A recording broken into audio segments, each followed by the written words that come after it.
지난 시간에 일찍 와서 남들은 그 문제 다 질문했는데 우리 오빠 너 나눠서 한번. 자, 우리요. 지난 시간에 물체를 회전시킬 수 있는 능력 돌림힘에 대해서 했고요. 돌림힘 중에서 지금 여러분들은 물체가 놓여져 있는 막대에 무게가 있을 때 그 무게까지 고려해서 돌림힘 생각하는 두 문제가 가장 많이 선생님한테 질문했던 문제입니다. 자, 그래서 여러분들은 지금 뭐 하시는 거냐면 물체가 어느 쪽으로도 이동도 안 해, 회전도 안 해. 그래서 물체가 완벽하게 정지될 수 있는 조건에 대해서 배워요. 그렇죠? 물체가 한 지점에 완벽하게 정지되어 있을 수 있는 조건이 뭐냐? 라는 거죠. 자, 물체가 이렇게 있는데 여기에 있는 이 막대기가 움직이지 않고 완벽하게 정지될 수 있는 조건이 뭐냐? 근데 이 막대 위에는 아주 무거운 100N짜리 물체가 1만큼 떨어진 곳에 있고요. 자, 그리고 반대편에 4m 떨어진 곳에도 어떤 물체가 놓여 있겠죠? 자, 얼마짜리가 놓여 있어야 되냐? 얼마? 네, 25N짜리가 놓여 있어야 완벽한 정지 상태겠죠? 그랬을 때 이렇게 여기 있는 이 막대가 완벽하게 어느 쪽으로도 회전도 하지 않고요. 이동도 하지 않아야 우리는 완벽하게 물체가 정지되어 있다 이렇게 얘기할 수 있는데 이때 물체를 회전시킬 수 있는 능력을 뭐라 그러냐면 이걸 돌림힘이라고 얘기하고요. 물체를 이동시키는 능력을 알짜힘 이렇게 얘기해요. 그 중에서 물체가 이동하지 않는 이유는 알짜힘 평형 상태, 알짜힘이 0이기 때문에 이동하지 않아. 처음에 정지되어 있었기 때문에 물체가 그대로 정지되어 있으려면 알짜힘이 0이어야 됩니다. 그 다음에 회전하지 않으려면 돌림힘도 평형이어야 회전도 하지 않아. 그러면 물체가 완벽하게 정지되어 있을 수 있는 조건은 돌림힘 평형과 힘의 평형 둘이 동시에 만족할 때다. 이걸 우리는 거짓말로 역학적 평형이 유지될 때 물체는 어느 쪽으로도 이동도 회전도 안 해요. 그러니 이 물체는 지금 정지되어 있으니까 돌림힘 평형이 성립되는 거 맞아? 그렇다면 반시계 방향으로 물체를 회전시키려는 돌림힘과 시계 방향으로 물체를 회전시키려는 돌림힘의 크기가 같다라는 겁니다. 그 중에 반시계 방향으로 회전시키려는 돌림힘은 가가 만드는 돌림힘, 시계 방향으로 물체를 회전시키려는 돌림힘은 나가 만드는 돌림힘이야. 그래서 여기에 100N이라는 물체가 받침점으로부터 1m 떨어진 곳에서 반시계 방향의 돌림이 100Nm를 만들어 돌림힘에 다니는 뉴턴미터지. 이걸 줄로 바꾸면 안 돼. 알겠어? 시계 방향의 돌림힘도 보시면 25N의 힘이 4m 떨어진 곳에 작용하니까 얘도 100Nm/m야.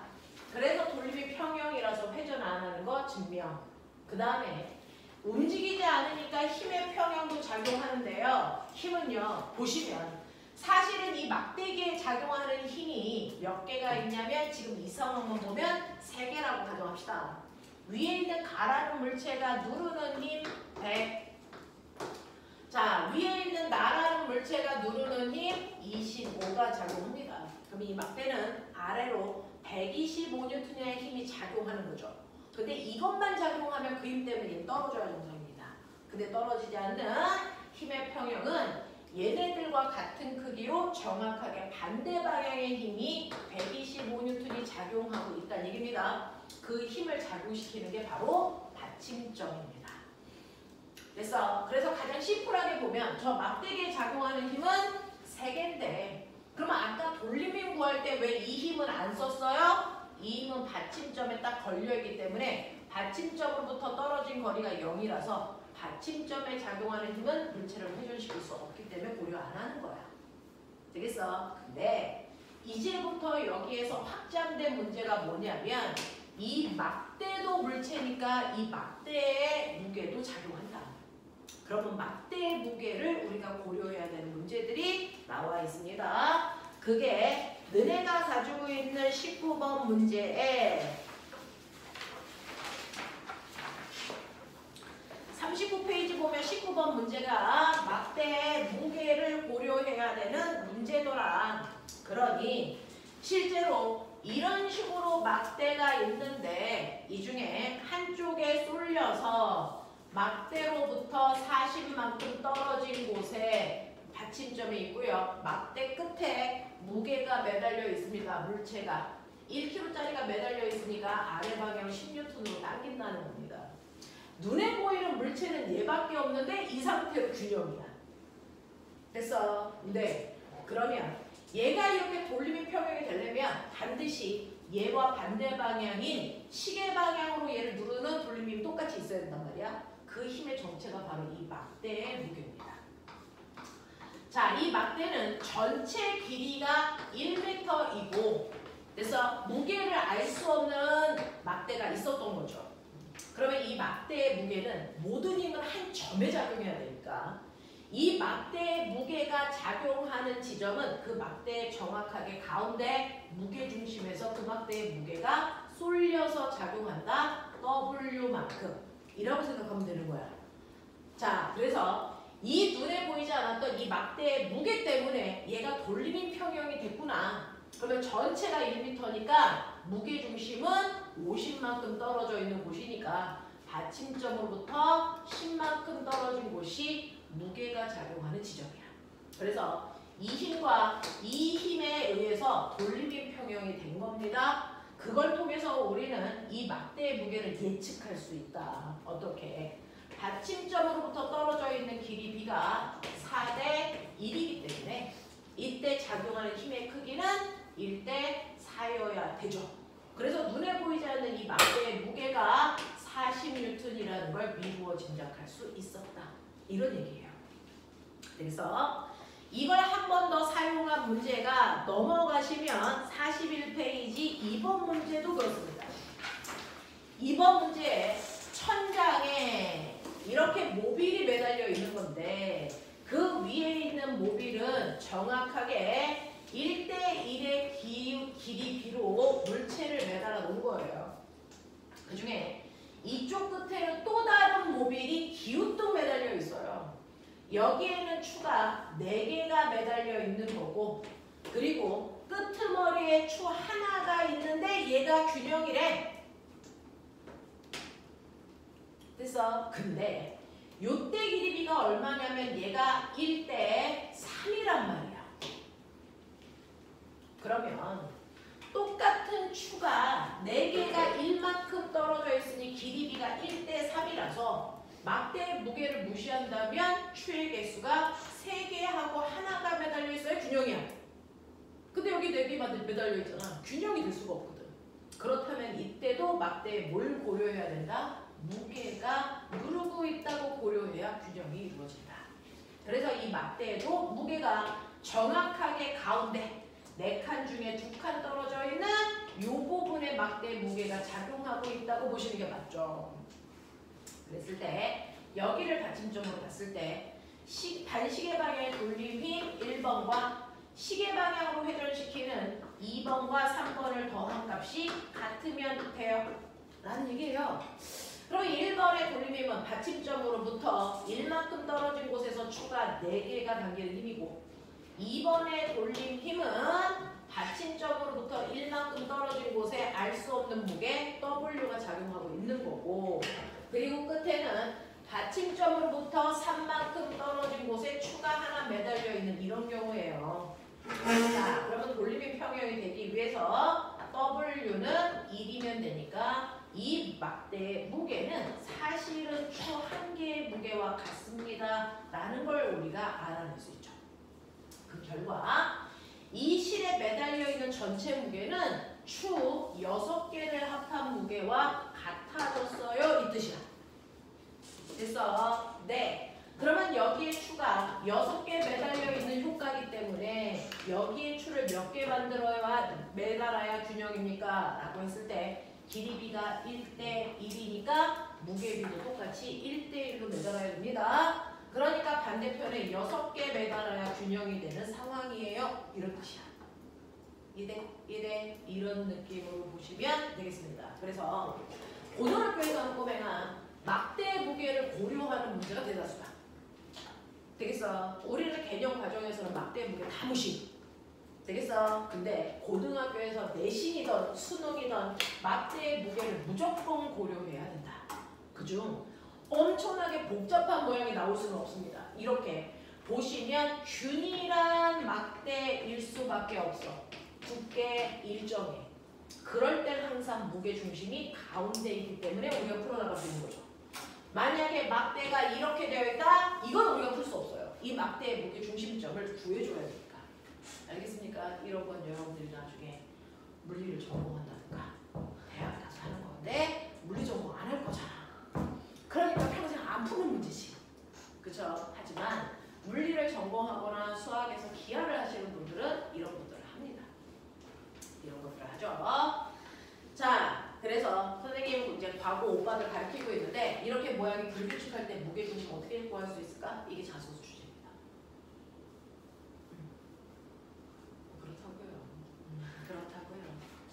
그렇습니다. 그래서 선생님이 여러분들이 가장 많이 질문했던 것들을 한번 리뷰해드렸으니 이거 말고 또 다른 질문이 있는지 한번 확인해 보도록 하죠. 돌림표는 전반적으로 이런 얘기입니다. 29페이지 질문 30, 31 32, 33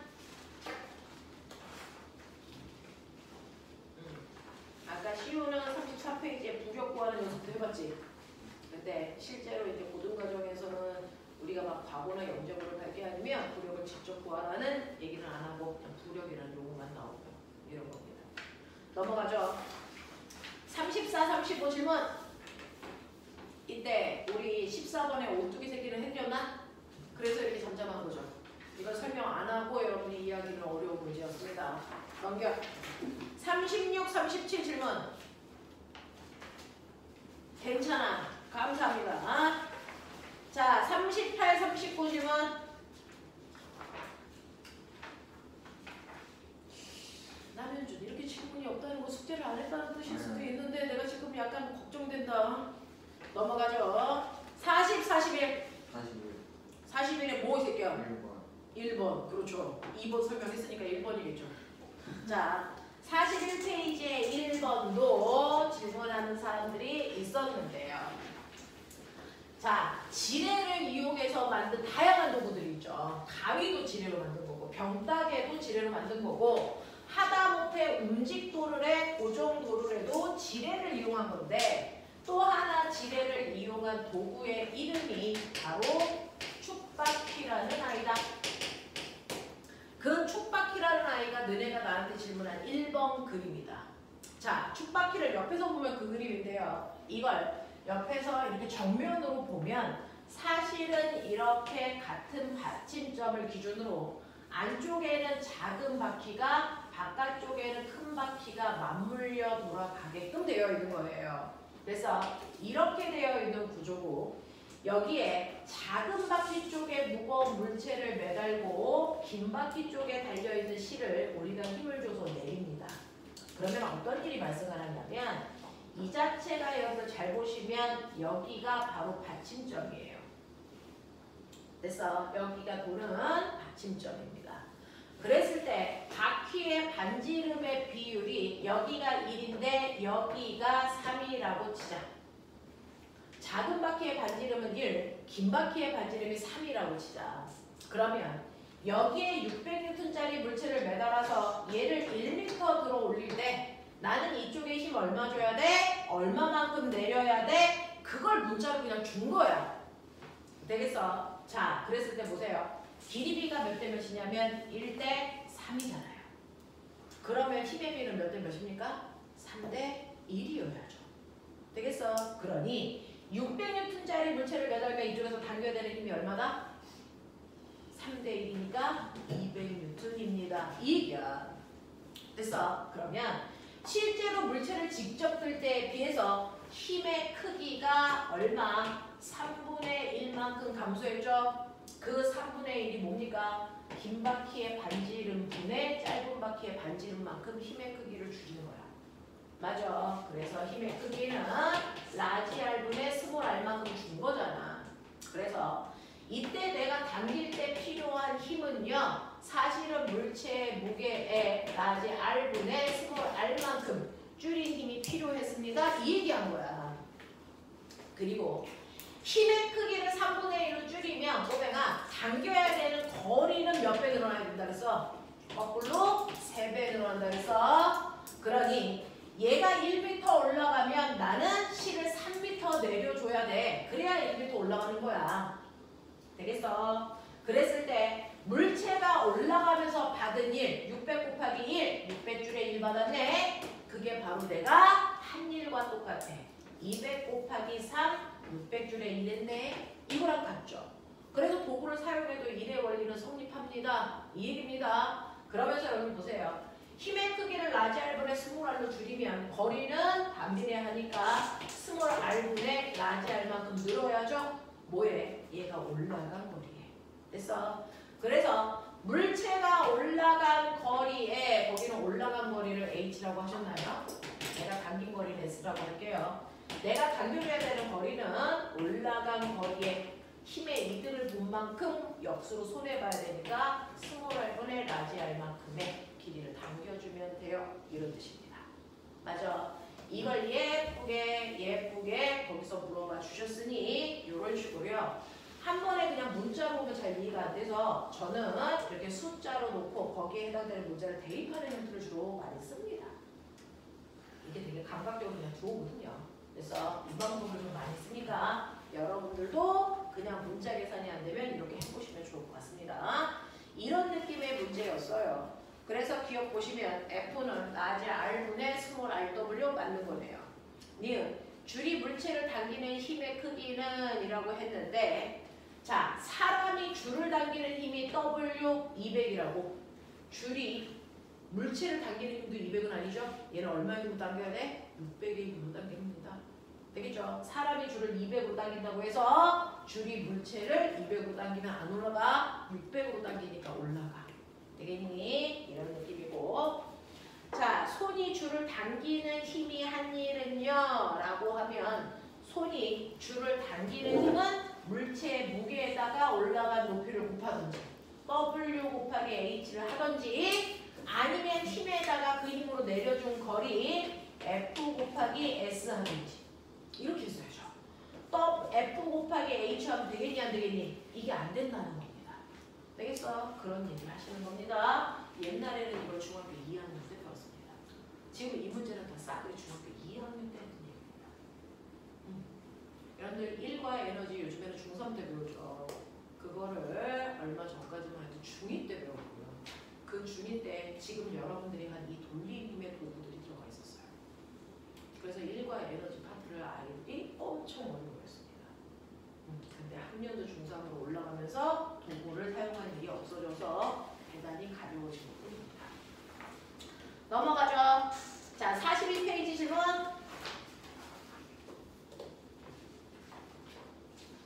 괜찮습니까? 제가 잘 가르치나봐요. 괜찮네요. 네. 자, 그러면 살짝쿵만 책을 덮어주시면 선생님하고 요것과 관련된 문제 되게 간단해요. 자, 지금 우리 교재보다 문제가 쉽습니다. 하나만 풀고 오늘 진도 나가도록 하죠.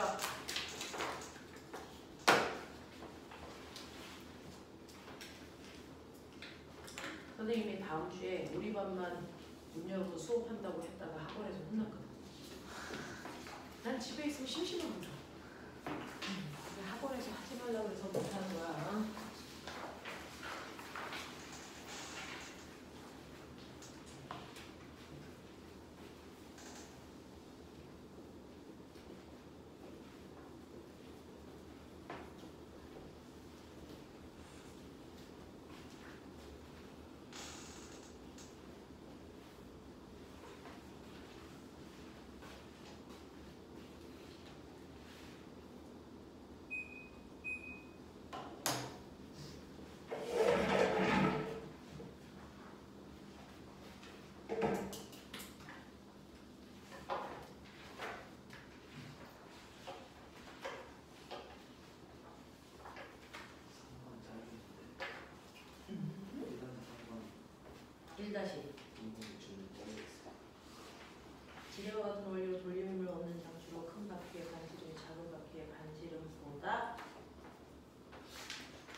네, 그냥 이거 아까 그렸던 그 도구 그걸 이름 쓰라고.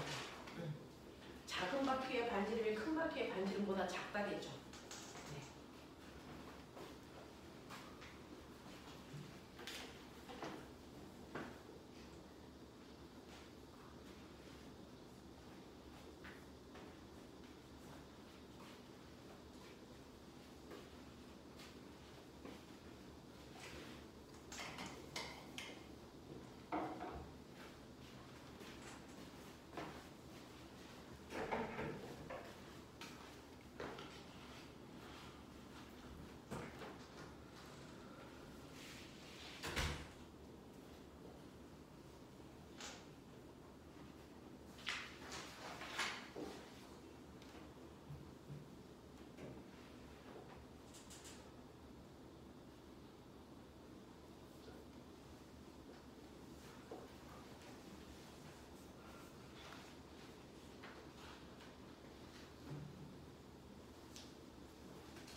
직전까지.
낱개로 되면 16개입니다.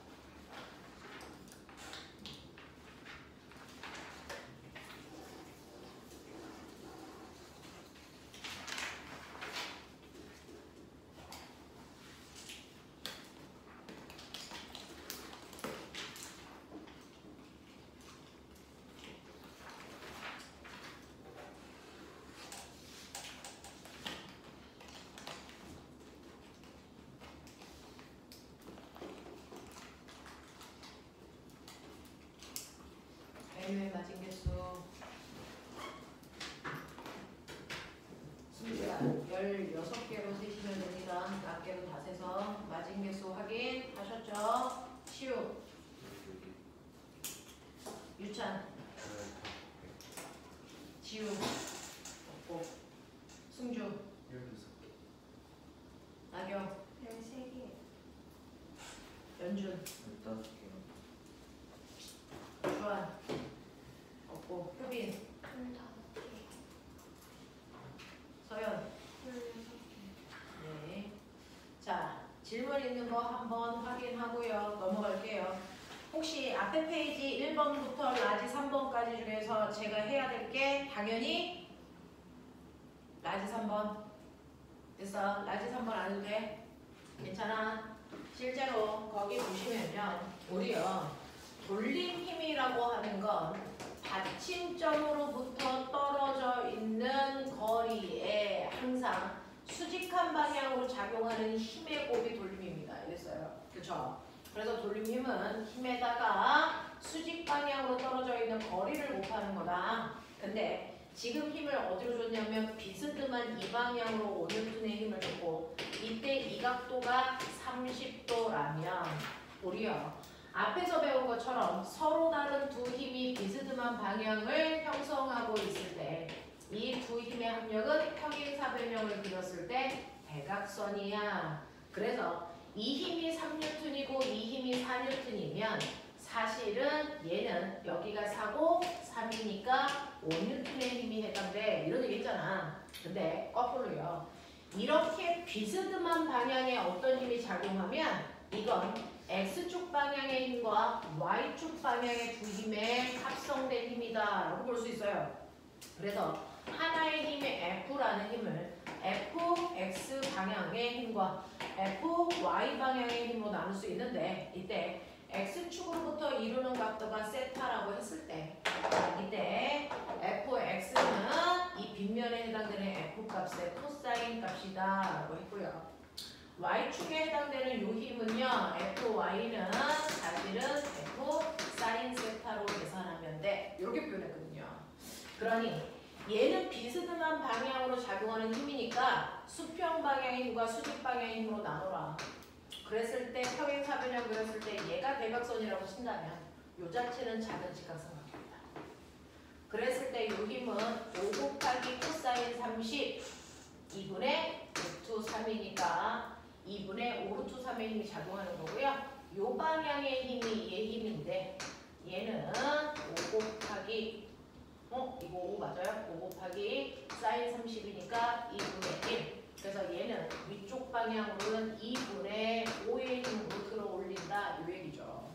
그래서 얘는 2분의 5의 힘이 받침점으로부터 떨어진 거리에 얼마에 작용하냐면 0.1m 떨어진 곳에 작용합니다. 라는 거예요. 그래서 이렇게 해서 계산하시면 돌림힘 구할 수 있다. 이런 얘기를 한번 했습니다. 또요. 자, 4번부터 7번까지 중에서 질문. 이해 안 되는 거 없어? 다 됐어?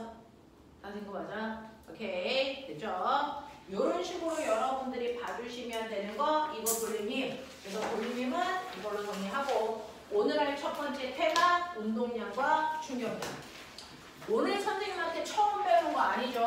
우리는 과정, 심화 과정이니까 한 번 다 들었던 내용이라서 여러분들이 그것과 관련된 내용을 머릿속으로 다시 한번 정리하고 거기에 있는 문제를 푸시면 될 텐데 자, 오늘 할 거 43페이지요. 43페이지 일과 에너지의 테마 중에서 우리는 운동량과 충격량이 첫 번째 내용이다. 그러니 43페이지에서 하셔야 되는 건 바로 운동량과 충격량이라는 겁니다.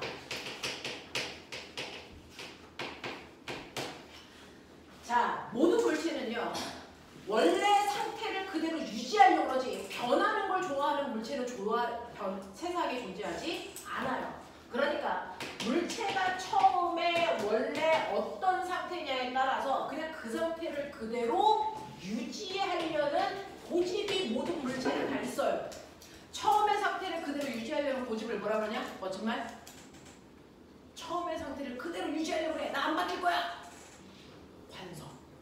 됐어? 모든 물체는 처음의 상태를 그대로 유지하려는 관성을 다 가지고 있습니다. 됐어? 그래서 안 변하려고 한단 말이야. 자, 그러면 처음에 물체가 어떤 상태인데 처음에 물체는 움직이지 않고 정지되어 있었어. 그럼 얘는 계속 그 자리에 정지되어 있으려고 그러지 가려고 안 한단 말이야. 그러니까 정지되어 있는 물체를 가게 하려면 힘이 필요해. 알겠어? 이런 거거든요. 그러니까 처음에 물체가 정지되어 있으면 계속 정지한 상태를 나중까지 끌고 가려는 고집이 있어. 이걸 우린 뭐라고 그러냐면 물체에 정지관성이 있어요. 이렇게 얘기하는 거야. 되겠어? 자, 모든 물체는 다 정지관성이 있는데 우리 여기에 있는 됐어? 8명도 정지관성이 있어. 이 8명의 정지관성의 크기가 다 다른 거 알죠? 그 정지관성의 크기를 측정해서 나타낸 값을 얘기해 이제 뭐라 그랬다고? 질량이라고 한다. 그러니 바닥에 여기에 1kg짜리 물체도 있고 10kg짜리 물체도 있다면 실제로 A하고 B 중에 누가 움직이기 어려워? 10kg짜리가 훨씬 어려워. 왜? 얘의 정지관성이 훨씬 크기 때문이야. 그러니 얘는 10N의 힘으로 밀어서 밀렸다면 얘를 10N의 힘으로 밀면 안 밀려. 적어도 얘보다는 10배 이상의 정지관성이 클 거니까. 그래서 얘는 10N의 힘으로 밀어서 겨우 움직였다면 적어도 얘는 100N의 힘을 줘야 될 수 있다는 얘기야. 알겠어? 이런 얘기를 하는 거야. 그래서 모든 물체는 원래 상태를 그대로 유지하려는 정지관성을 그대로 가지고 있다. 유찬아, 핸드폰 보는 거 아니지? 자, 그 다음에 두 번째요. 그러면 이렇게 정지되어 있을 때 정지한 상태를 그대로 유지하려는 정지관성이 있는가 하면 물체가 만약에 정지되어 있지 않고 운동하고 있다면 됐어? 그것도 오른쪽 방향으로 2의 빠르기로 가고 있다면 모든 물체는 그 방향, 그 빠르기로 무조건 계속 가려고 그러지 방향이 바뀌거나 빠르기가 바뀌려고 안 한다고. 그러니까 이걸 바꾸려면 뭘 줘야 된다고? 힘을 줘야 된다는 얘기야. 되겠어? 네. 그래서 이렇게 운동하고 있는 물체는요. 시간이 지나도 그 상태를 그대로 유지해서 오른쪽으로 2의 빠르기로 가려는 등속도 운동하려는 관성이 성립합니다. 이걸 우리는 운동관성이라고 하죠. 됐어? 정지관성의 크기를 측정해서 나타낸 게 질량이라면 운동관성의 크기를 측정해서 나타낸 값도 있겠지. 운동관성의 크기를 측정해서 나타낸 걸 뭐라고 할까? 그쵸. 이걸 운동량이라고 합니다. 운동하는 물체가 가지고 있는 고유한 양입니다. 되겠어? 자, 그래서 이런 식으로 정지되어 있는 물체는 정지관성이 성립하고요. 운동하는 물체는 운동관성이라는 걸 가져. 그러면 이 운동관성에 해당되는 이 운동량을 어떻게 측정할 수 있어요? 어떻게 계산합니까? 예를 들어 여기에 2kg짜리 물체가 오른쪽으로 2의 빠르기로 간다면 얘는 원래 그 상태로 계속 가려고 그러기 때문에 얘를 변화시키려면 힘이 필요한 거예요. 되겠어? 그러면 얘가 이렇게 갈 때 얘가 그 상태를 유지하려는 운동관성의 크기, 운동량은 무조건 어떻게 구한다? 불러? M, V, P죠. 그러면 여기서 M은 당연히 뭐일 거고? 질량일 거고. V는 뭘까요? 속도죠. 왜? 방향도 유지하려고 그렇기 때문에. 그래서 이때 V는 방향을 갖는 속도이기 때문에 이 속도로 계산한 운동량도 방향을 갖는 벡터예요. 그래서 얘 같은 경우에는 2kg짜리 물체가 오른쪽 방향으로 2의 빠르기로 가고 있는 속도를 가졌으니 얘 운동량은 방향은 방향끼리 숫자 단위 각각 계산하잖아요. 그래서 얘 운동량은 오른쪽 방향으로 4kg/m/초의 운동량을 갖습니다. 이렇게 가는 게 맞아. 알겠어? 그랬다가 얘가 벽에 쿵 하고 부딪혀서 튕겨나와. 그렇죠? 이렇게 튕겨나올 때 2kg짜리가 2의 빠르기로 튕겨나왔어. 얘는 운동량이 변했니? 안 변했니? 변했니? 안 변했니?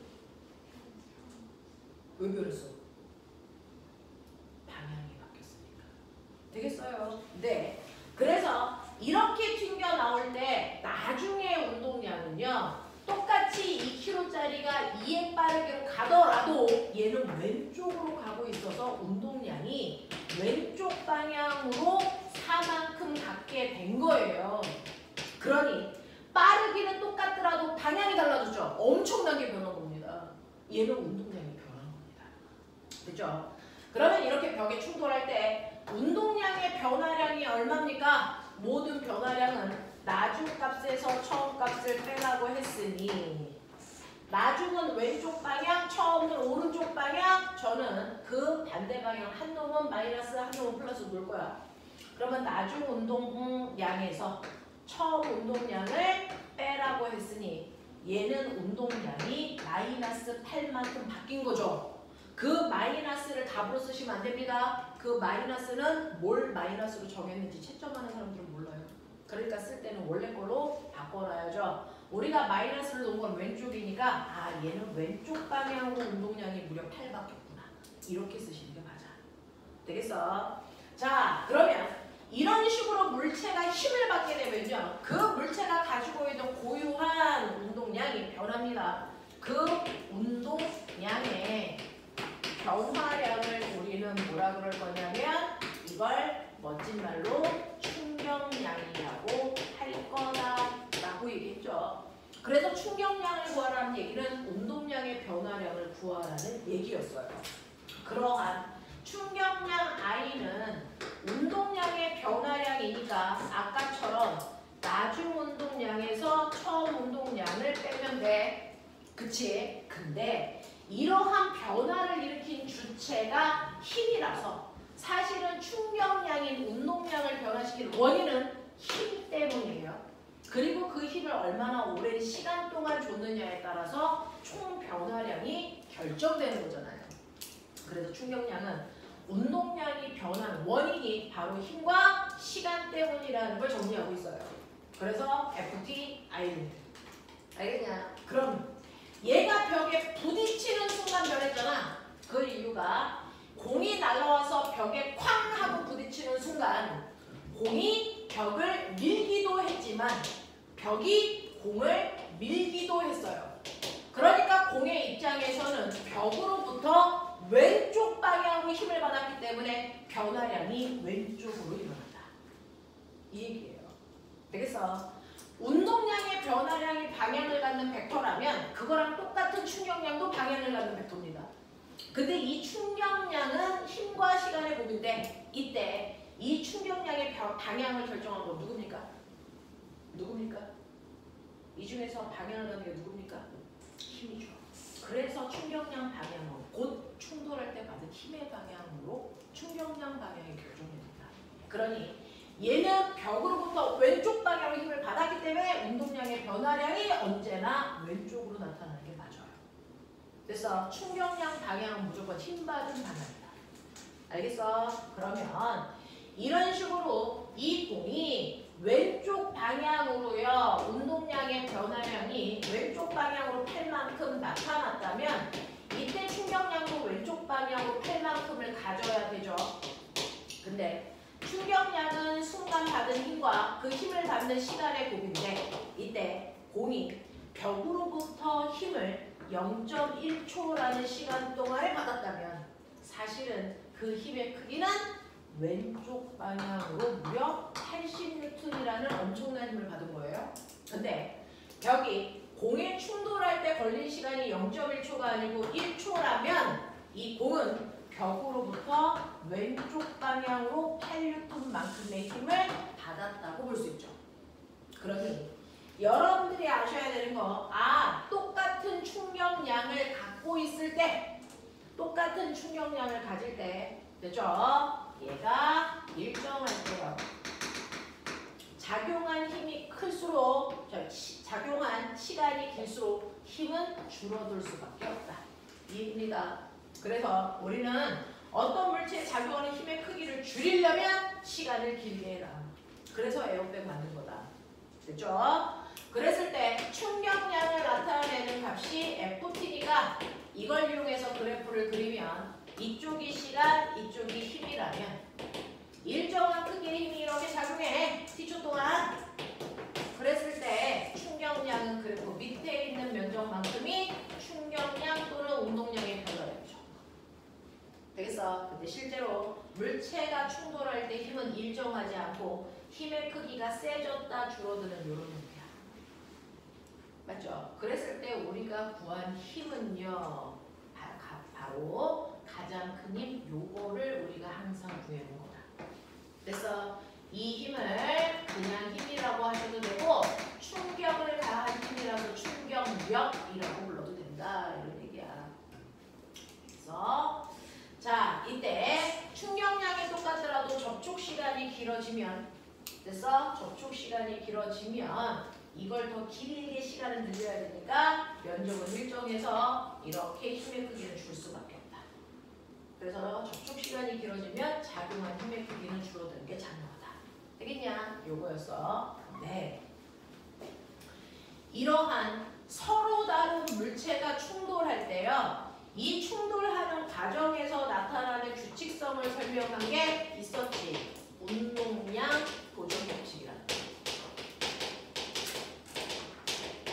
물어에서 많이 나온다.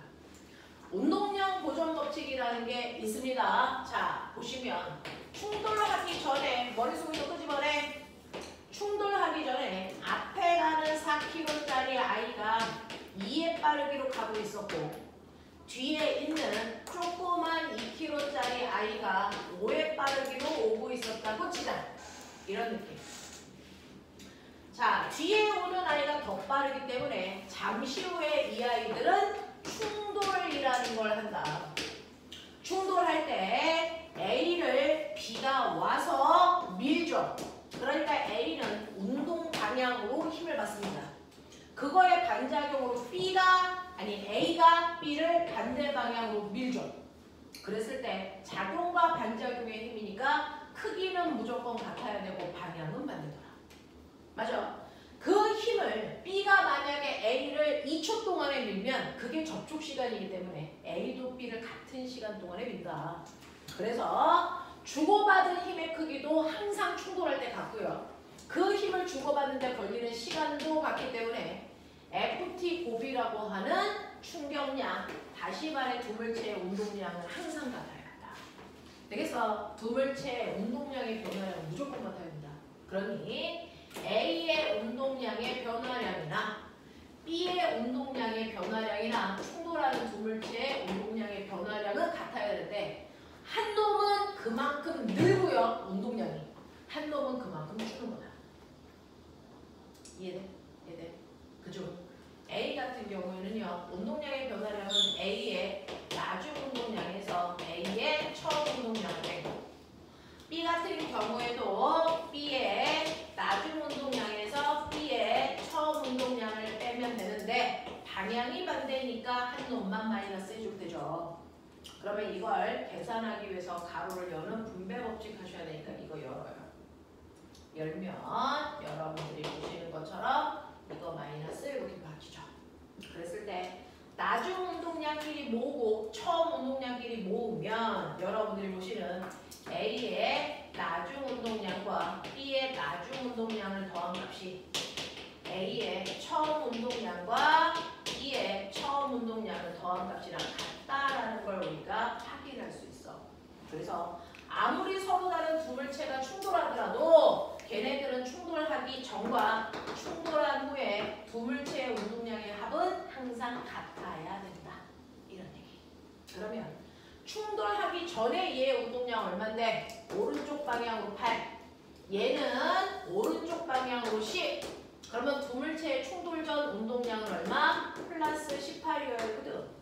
그러면 충돌이 끝났을 때요. A는 운동 방향으로 힘받았으니까 더 빨라졌을 거잖아요. 네. 그래서 앞에 가는 4km짜리가 더 빨라져서 얘가 4의 속도로 간다면 뒤에 오는 B는 운동 방향과 반대 방향으로 힘을 받았으니까 느려졌을 겁니다. 속력이 얼마일까요? 라고 하는 거. B는 2km짜리인데 속력 얼마니? 이건 운동량이 보존되니까요. 충돌전이 18이면 충돌이 끝나도 18 돼야 돼. 근데 A가 갖는 운동량은 플러스 16이니까 18이 되려면 B가 갖는 운동량을 계산했을 때 플러스 2가 나와야 돼. 운동량은 질량 곱하기 속도니까 얘는 여전히 플러스 방향으로 이래 빠르기로 가고 있어야 된다는 얘기다.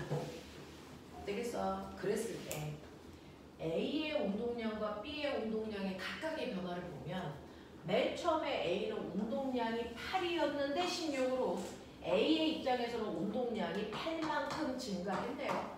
그쵸? 근데 B는 10이었다가 2로 얘는 거꾸로 8만큼 뭐 했습니까? 줄죠. 됐어? 그래서 운동량이 보존되는 건 한 놈이 는 만큼 한 놈이 줄었기 때문이다. 납득하냐? 이런 얘기였어. 자, 그러면서 여러분들이 마지막으로 기억해야 되는 거 이 운동량과 관련된 운동량 그래프도 한번 보자. 어떤 2kg짜리 물체가 이때 보면 2kg짜리 물체가 막 굴러가면서 시간에 따라 이 아이의 운동량의 변화를 그래프로 그렸더니 맨 처음에 얘 0초일 때 운동량이 얼마였냐면 2kg/m/초였대요. 그랬다가 시간이 지나면서 운동량이 일정하게 증가해서 2초가 됐더니 운동량이 얼마가 됐냐면 8kg/m/초가 됐다는 얘기입니다. 되겠어? 자, 이때 얘에 가해준 충격량이 얼마냐고 물어본다면 됐죠? 충격량과 같은 말이 무슨 말이냐면 운동량의 변화량이 얼마냐고 묻는 겁니다. 그렇죠? 운동량의 변화량은요 0에서 2초 동안 당연히 2였다가 8만큼 바뀌었잖아요. 그러니 변화량은 얼마입니까? 6입니다 라는 얘기가 됩니다. 그래서 운동량 그래프에서 세로축의 높이 변화가 운동량의 변화량 다시 말해 충격량을 나타냅니다. 맞아. 오케이. 자, 그랬을 때 이 그래프의 기울기가 뭡니까? 라고 얘기하면 모든 그래프의 기울기는 X축분의 Y축의 변화량인데 자, Y축의 변화량은 운동량의 변화량을 얘기하는 거죠. 시간분의 운동량의 변화량, 다시 말하면 충격량을 얘기합니다. 그쵸? 근데 충격량을 FT로 계산한다 그랬습니다. 그러니 그걸 시간으로 나눴다는 뜻입니다. 기울기가. 맞나? 그래서 운동량 시간 그래프에서 기울기는 그 물체가 받고 있는 힘의 크기를 얘기합니다. 힘의 크기를 얘기합니다. 그래서 이 그래프는 2초라는 시간 동안의 운동량이 6만큼 바뀌었기 때문에 얘는 3N의 힘 받았네 이렇게 가지고 맞아요. 됐어? 그래서 얘는 2초 동안에 3N이라는 일정한 크기의 힘을 받았구나. 이거 해결할 수 있어요. 되겠어? 그 다음에 이러한 운동량 그래프를 운동량은 여러분들이 알고 있는 것처럼 질량에다 속도를 곱한 거니까 여기에 나와 있는 이물체의 질량으로 나누면 이 그래프 자체가 뭐 속도 시간 그래프로 바뀐다 그랬어. 맞지? 운동량 그래프는 그 자체를 시간 속도 그래프로 봐라. 그러면 앞으로 시간 속도 그래프가 나오면 거기다 질량을 곱하면 운동량 그래프가 되는 거다. 되겠니? 그러면 얘는 질량이 2kg니까 2로 나누시면 처음에 출발할 때 속도가 1m/초였네요. 그 얘기야. 그리고 속도가 일정하게 빨라져서 2초가 되면 얘 속도는 2km로 나누시면 그 순간의 속도가 4였네? 이 뜻이잖아요. 이해돼? 그랬을 때 이 그래프의 기울기가 가속도라고 그랬으니 됐니? 가속도는 2분의 3이네. 이 뜻이. 그래서 얘는 가속도가 2분의 3입니다 라는 것도 알아낼 수 있고 그 2초라는 시간 동안에 얘가 간거리가 얼마야? 민넓이잖아요. 그러면 등가속도 운동에서는 간거리는 처음 속도와 나중 속도를 이용해서 평균 속도를 구하는 겁니다. 얘 얼마? 얼마? 평균 속도 2.5요. 처음 속도 1에다가 나중 속도 4를 더해서 반대가면 되니까 그래서 2.5라는 평균 속도로 2초라는 시간 동안에 갔기 때문에 간거리는 5m입니다. 이 얘기잖아요. 되겠어? 이런 식으로 여러분들은 운동량 시간 그래프를 시간 속도 그래프로 바꿀 수도 있다. 그러면 앞으로 시간 속도 그래프가 나오면 여기다 질량만 곱해라. 그러면 운동량 그래프로 바꿀 수 있다. 그러면 얘가 받은 충격량이 얼마인지, 힘이 얼마인지도 막 박을 수 있다. 되겠어? 그래서 이 두 그래프를 왕복해서 사용할 수 있어야 되더라. 되겠죠? 자, 그러면 넘겨보실게요. 지금 선생님이 설명한 이 내용으로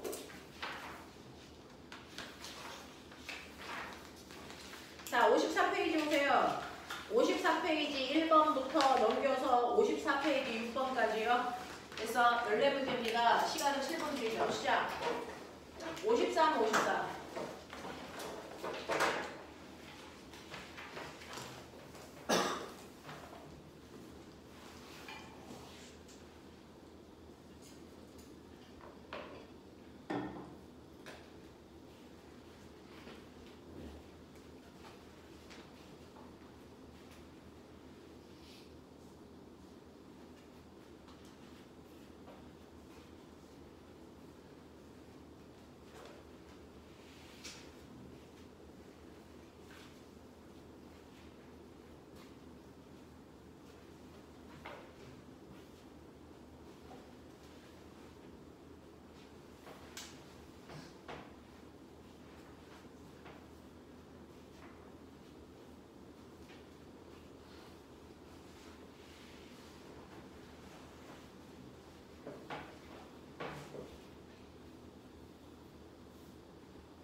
팔지.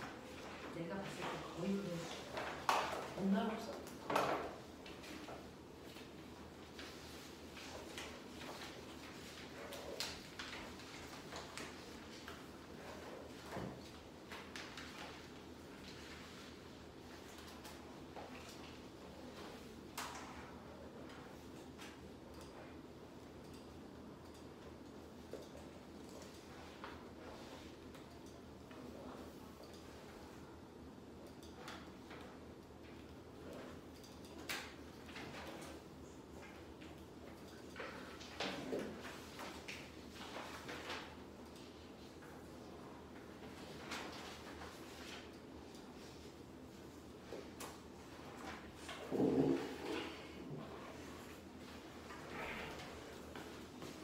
가져올게.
실전 다른 사람들은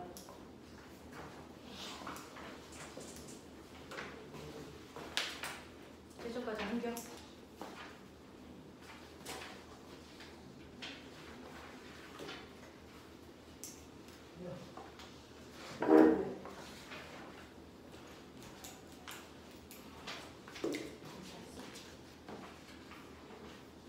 자,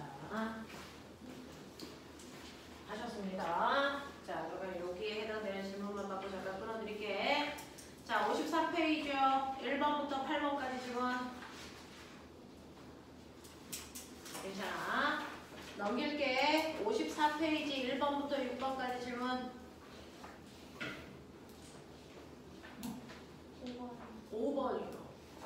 자, 그림 가는 가와 같이 매끄러운 수평면 위에서 정지되어 있는 10kg짜리 물체를 아까랑 똑같아.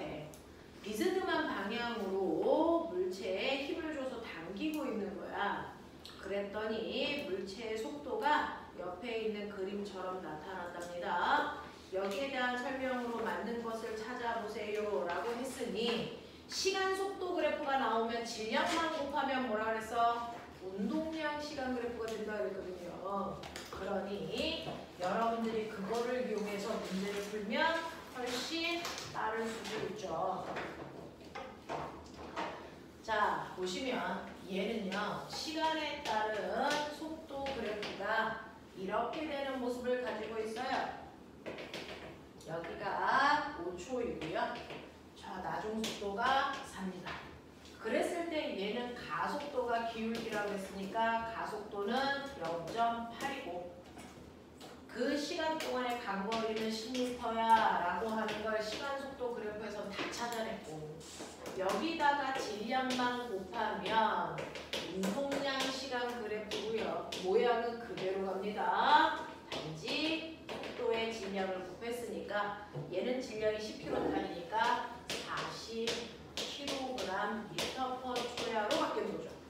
그랬을 때 이 그래프의 기울기가 힘이라고 그랬으니까 이때 물체가 받은 힘의 크기는 얼마입니까? 8N의 일정한 크기의 힘을 주고 있네. 이런 얘기야. 그죠? 그래서 이 물체에 작용한 힘의 크기는 여러분들 이 물체가 받은 힘의 크기가 16이에요 라고 하는 거를 맞다고 하시는 거래요. 왜 그럴까요? 자, 물체가 꼬매나 이렇게 있는데 내가 이 방향으로 힘을 준 거야. F. 근데 이 각도가 얼마라고? 60도야. 그럼 물체가 실제로 가는 데 쓴 힘은 이 힘이 가는 데 쓴 거지. 얘는 똑꼬를 살짝 드는 데만 쓴 거지. 맞아? 이거잖아. 그러니까 이 방향으로 물체가 갈 때 든 힘이 얼마라고? 8이라는 얘기야. 이 힘 때문에 빨라진 거야.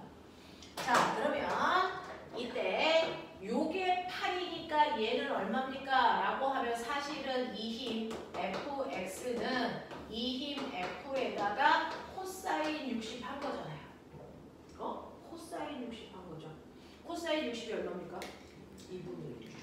그러니까 원래 작용한 힘에다가 2분의 1을 곱했더니 얘 얼마 나왔어? 8 나왔어. 그러니까 원래 이 방향 가는 힘이 16N입니다. 이렇게 가는 거. 괜찮지? 문제. 그래서 힘은 무조건 수평과 수직으로 분해해서 보는 거야. 비스듬한 방향의 힘 그냥 놓고 보면 안 돼.